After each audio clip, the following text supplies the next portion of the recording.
नमस्कार दोस्तों, आज के इस वीडियो में हम बात करेंगे मध्य प्रदेश पुलिस कांस्टेबल परीक्षा 2025 की। जैसा कि आप सभी को पता है, आरक्षक भर्ती 2025 आ चुकी है और मध्य प्रदेश सरकार के द्वारा इसमें बम्पर भर्तियां लाई गई हैं।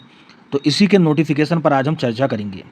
सबसे पहले मैं आपको बताऊं यहाँ पर कि ऑनलाइन आवेदन भरने की प्रारंभ तिथि 15 सितंबर 2025 रखी गई है।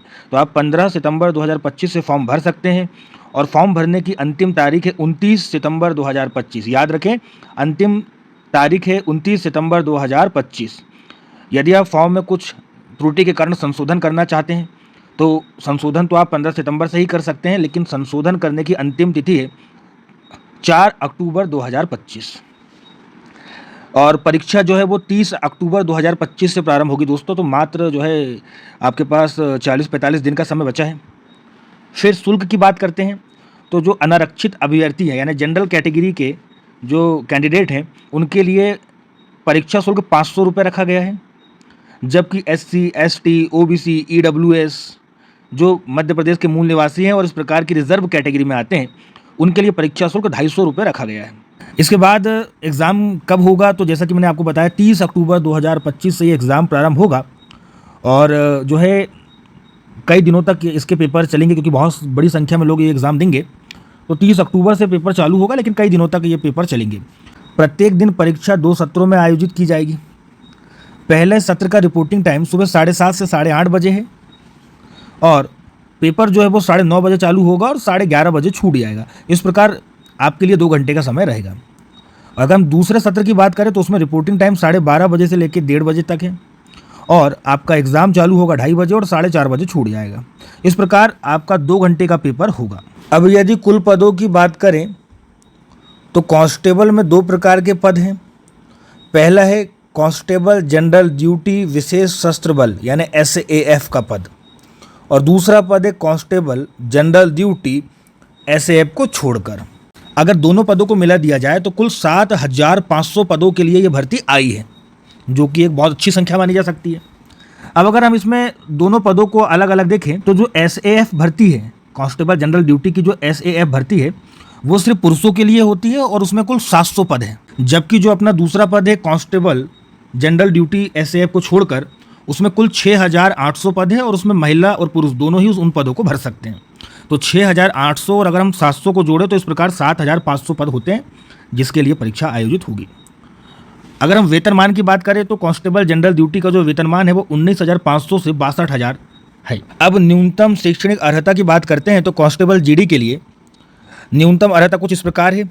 अगर आप जनरल, शेड्यूल कास्ट, OBC या EWS इस प्रकार से किसी भी कैटेगरी में अगर आप आते हैं तो आपको 10वीं परीक्षा पास होना जरूरी है और यदि आप अनुसूचित जनजाति, शेड्यूल ट्राइब यानी आदिवासी श्रेणी में आते हैं तो आपको न्यूनतम शैक्षणिक अर्हता 8वीं पास होनी चाहिए। अब न्यूनतम आयु सीमा की बात कर लेते हैं कि आखिर कांस्टेबल GD के लिए एज लिमिट क्या है। तो यहाँ याद रखिए, मिनिमम एज आपकी 18 वर्ष होना चाहिए। अगर आपकी 18 वर्ष आयु है तभी आप कांस्टेबल GD का फॉर्म भर पाएंगे। अब अगर मैक्सिमम एज, अधिकतम आयु सीमा की बात करें तो सबसे पहले जनरल कैटेगरी में देखते हैं तो जो मध्य प्रदेश के जनरल कैटेगरी के पुरुष उम्मीदवार हैं उनकी अधिकतम आयु सीमा 33 वर्ष है। इसी तरह मध्य प्रदेश के जो EWS यानी आर्थिक रूप से कमजोर श्रेणी के जो पुरुष उम्मीदवार हैं उनकी अधिकतम आयु भी 33 वर्ष है। इसके अलावा ऐसे पुरुष या महिला जो मध्य प्रदेश के निवासी नहीं हैं उनके लिए भी अधिकतम आयु 33 वर्ष है। इसके अलावा मध्य प्रदेश में निवास करने वाली समस्त महिलाओं की अधिकतम आयु 38 वर्ष रखी गई है, चाहे वो किसी भी कैटेगरी से आती हो। इसके अलावा जो रिजर्व कैटेगरी के पुरुष हैं जैसे SC, ST और OBC इनके लिए अधिकतम आयु सीमा 38 वर्ष रखी गई है। अब परीक्षा योजना की बात करें तो जो प्रथम चरण है वो लिखित परीक्षा का है जिसमें हिंदी भाषा में 100 बहुविकल्पीय प्रश्न आएंगे, जबकि दूसरा चरण शारीरिक दक्षता परीक्षण का है। सबसे पहले चरण की बात करें तो इसमें आपको 2 घंटे मिलेंगे और 2 घंटे में आपको 100 प्रश्नों को सॉल्व करना है और प्रत्येक प्रश्न के लिए आपको 1 अंक दिया जाएगा और इस एग्ज़ाम में नेगेटिव मार्किंग नहीं है। अब प्रश्नों के प्रकार देखें तो 40 अंक का जो है वो सामान्य ज्ञान और तार्किक ज्ञान आएगा, यानी सामान्य तौर पर जनरल नॉलेज 40 अंकों का आएगा। वही 30 अंकों का बौद्धिक क्षमता तथा मानसिक अभिरुचि आएगा, यानी 30 नंबर का आपका रीजनिंग आने की संभावना है और 30 अंकों का विज्ञान और सरल अंक गणित आएगा, यानी 30 नंबर जो है वो साइंस एंड मैथ्स के हैं। इस प्रकार 100 अंकों का आपका पेपर होगा। अब प्रथम चरण यानी लिखित परीक्षा में जितने भी अभ्यर्थी जो है भाग लेंगे, उनमें से द्वितीय चरण में कितने अभ्यर्थी जाएंगे, तो जो कुल पद है 7,500, उसका 7 गुना मेरिट वाले अभ्यर्थियों को द्वितीय चरण परीक्षा योजना में भाग लेने का मौका मिलेगा, यानी उन्हें ही शारीरिक दक्षता परीक्षण में भाग लेने का मौका मिलेगा। यहाँ एक बात मैं आपको बता दूं कि शारीरिक दक्षता परीक्षण में जो है उसमें आपको वो भी 100 अंकों का होगा और उसमें आपको 30 अंक लाना अनिवार्य है। यदि आप 30 अंक से कम लाते हैं तो आप परीक्षा से बाहर हो जाएंगे और आप शारीरिक दक्षता परीक्षण में जितने भी नंबर लाएंगे उन अंकों को प्रथम चरण में यानी लिखित परीक्षा में प्राप्त अंकों के साथ मिला दिया जाएगा और दोनों को मिलाकर आपकी मेरिट लिस्ट बनेगी, यानी मेरिट लिस्ट जो है वो 200 नंबर में से बनेगी। अब शारीरिक मापदंड परीक्षण पर बात करते हैं कि आपकी कदकाठी कितनी होनी चाहिए।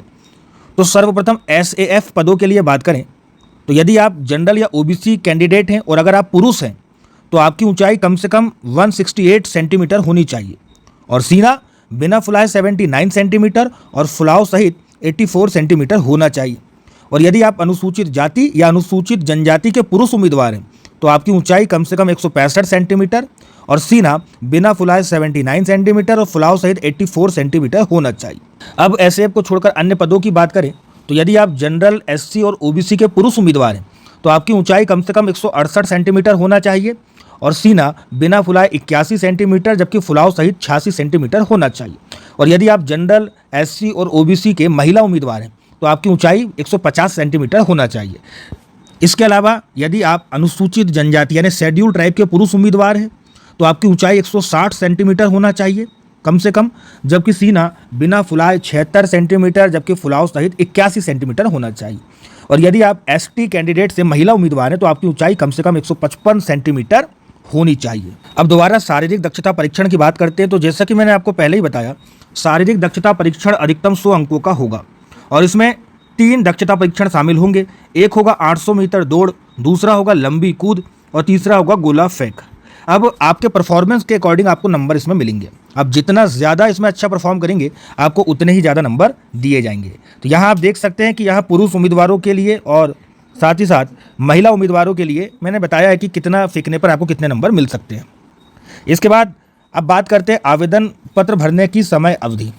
तो आवेदन पत्र जो है वो 15 सितंबर 2025 से भरना प्रारंभ होंगे और अंतिम तारीख है 29 सितंबर 2025, जबकि ऑनलाइन आवेदन में संशोधन करने की प्रारंभिक तिथि है 15 सितंबर 2025 जबकि अंतिम तिथि है 14 अक्टूबर 2025। अब परीक्षा शुल्क की बात करें तो जनरल कैटेगरी के अगर आप उम्मीदवार हैं तो आपको 500 रुपये परीक्षा शुल्क देना होगा, लेकिन यदि आप OBC, SC, ST, EWS उम्मीदवार हैं तो आपको परीक्षा शुल्क 250 रुपये देना होगा। इस परीक्षा के लिए 11 परीक्षा केंद्र बनाए गए हैं जो इस प्रकार हैं: भोपाल, इंदौर, जबलपुर, खंडवा, नीमच, रतलाम, रीवा, सागर, सतना, सीधी, उज्जैन।